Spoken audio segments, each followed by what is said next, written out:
বাবাই, আমাকে একটু বাইরে ঘোরাতে নিয়ে যাবি? কতদিন হলো চার দেয়ালের মধ্যে বন্দি আছি বলতো।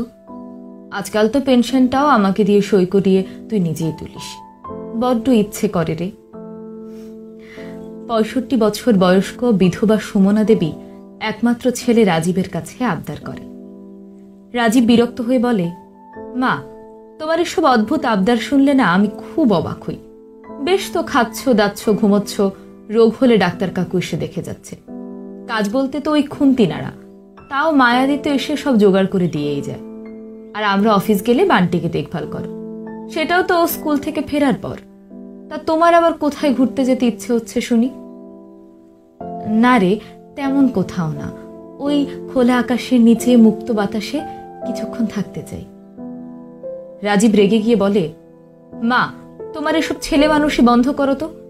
জানো কত মানুষ আছে যারা মাকে বৃদ্ধাশ্রমে রেখে আসে। তুমি তো এখানে খুব সুখেই আছো, সুখে থাকতে পোষাচ্ছে না বুঝি? সুমনা দেবী আর কথা বাড়ালেন না। মনে মনে ভাবলেন, একটা সময় কর্তা কতবার বলা সত্ত্বেও ছেলের পড়াশোনার ক্ষতি হবে ভেবে তিনি কোথাও ঘুরতে যাননি।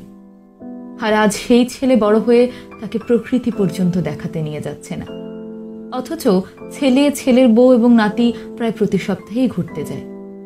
বুড়ো হয়ে গেলে হয়তো এভাবেই মূল্যহীন হয়ে পড়তে হয়।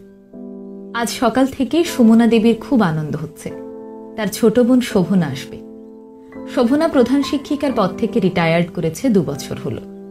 2 ছেলে মেয়ে, দুজনই সুপ্রতিষ্ঠিত, দুজনেই বাইরে সেটেলড। কিন্তু শোভনা থাকেন না কারো সাথে। 1 বছর হলো স্বামীও মারা গিয়েছে। 3-4 জন চাকর বাকর নিয়েই তার সংসার। শোভনা প্রচণ্ড আত্মবিশ্বাসী, জেদি এবং আত্মসম্মানে ভরপুর একজন মানুষ। 2 বোন মিলে সারা দিন খুব গল্প আনন্দ হলো। সুমনা দেবী তার বন্দি জীবনের কথা তার ছোট বোন শোভনাকে জানালেন। শোভনা বলল, তুই দুঃখ করিস না দিদি, আমি তোকে নিয়ে যাব। সারাটা জীবন তো অন্যের জন্য বাঁচলি, এবার একটু নিজের জন্য বাঁচতে শেখ, নিজেকে ভালোবাসতে শেখ। এখনই কাউকে কিছু বলার দরকার নেই, আগে সব ব্যবস্থা করে ফেলি, তারপর জানাবি। শোভনা কথা রেখেছিল। দিল্লি থেকে বৃন্দাবন, হরিদ্বার, মৌসুরি সব জায়গায় যাওয়ার ব্যবস্থা হয়ে গেল এবং গোপনে গোছগাছও সেরে ফেললেন তারা। পরিকল্পনা মাফিক যাওয়ার দিন সকালবেলা রেডি হয়ে ছেলে এবং বউকে জানালেন সুমনা দেবী। রাজীব তো শুনে একদম বাকরুদ্ধ হয়ে গেল। মা, তুমি গেলে কিভাবে চলবে বলো তো? কিভাবে ম্যানেজ হবে আমাদের? না, তোমার যাওয়া চলবে না। সুমনা দেবী বললেন, হ্যাঁ রে, তা তোদের একটু কষ্ট হবে।